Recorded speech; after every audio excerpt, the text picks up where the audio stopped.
days. What happens if the vote is contested or if President Trump refuses to concede, even if he loses? A bipartisan group of experts, bipartisan, has been meeting to consider those very scenarios.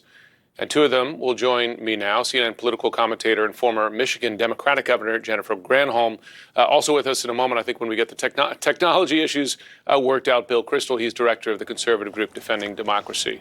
And we're going to bring him on in a moment. I just want to ask you a question, Governor, is how seriously is this group taking the possibility of this president either attempting to delay the election or otherwise interfere with it or not accept the results? And I'll just remind people at home, this is not a Democratic plot here. This is a bipartisan group that is investigating these scenarios. How seriously are you taking those scenarios?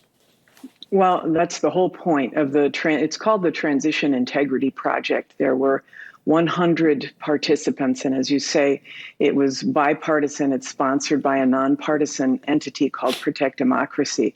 And honestly, Jim, it was a real eye-opener to many of us. It was pretty scary. I mean, the point of the exercises was not to scare people, but to really figure out what to do now to avoid a crisis in the future.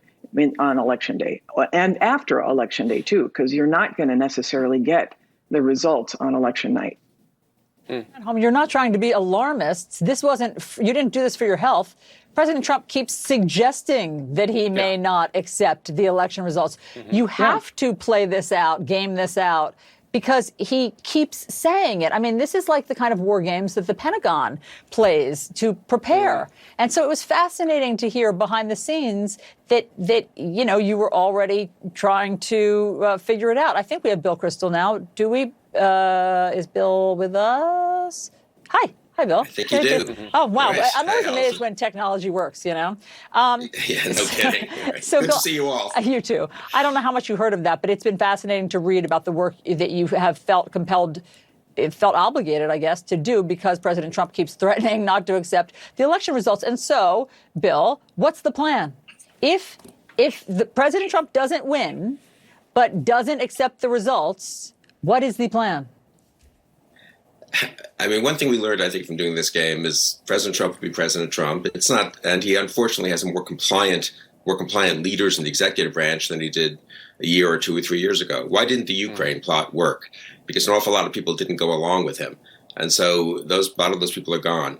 But one thing really that was striking is Republican leaders at the federal level and the state level really matter. President Trump can try to say they're stealing the election in Florida, the late vote that's coming in is illegitimate. If the Republican governor of Florida says, no, we're counting the votes, we're doing it in a proper way, keep calm, we'll get this right, after a few days when the absentee ballots come in and so forth, that takes the steam out of Trump. If Mitch McConnell says, as he did yesterday, look, we have a process here. We may not know the results on election night, but if it's close, but let the states go and do their business. If in Jennifer's state of Michigan, Trump attacks Gretchen Whitmer, which I'm sure he will, the Democratic governor, but the Republican leaders of the legislature say, no, we in Michigan know how to count votes and let us do our thing.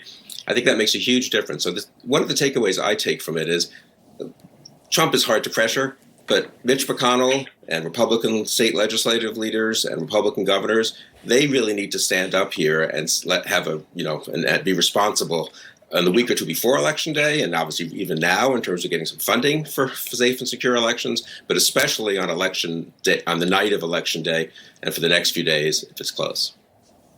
Can I Governor just say, Granholm. Allison, Please, Jennifer.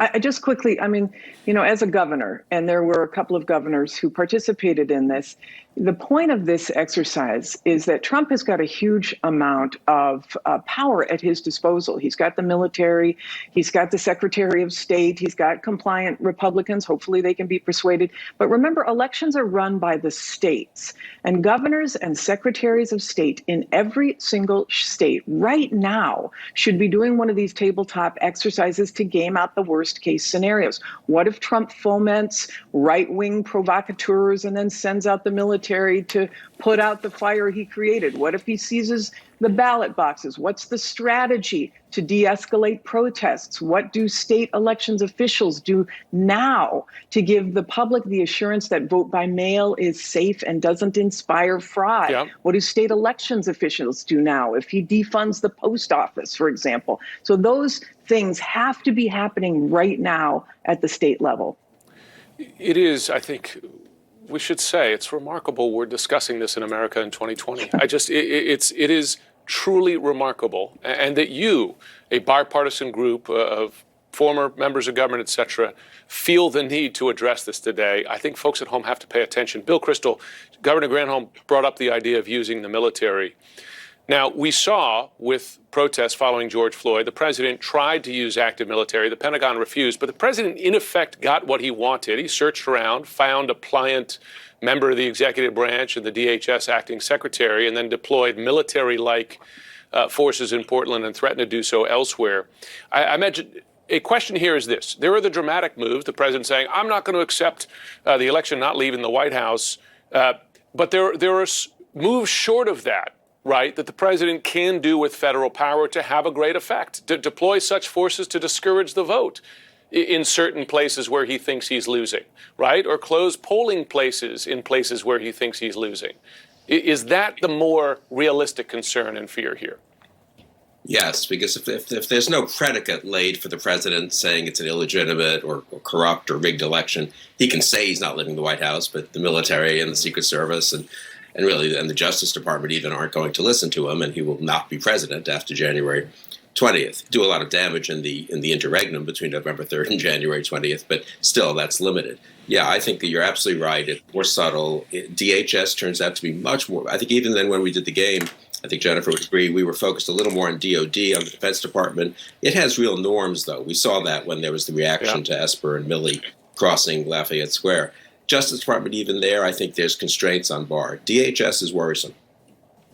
Really interesting. We hope that you will do that game again, and should, now that things have changed a little bit, and share the findings with us. Governor Granholm, Bill Kristol, great to see both of you. Thanks for all of that information. Thanks so much.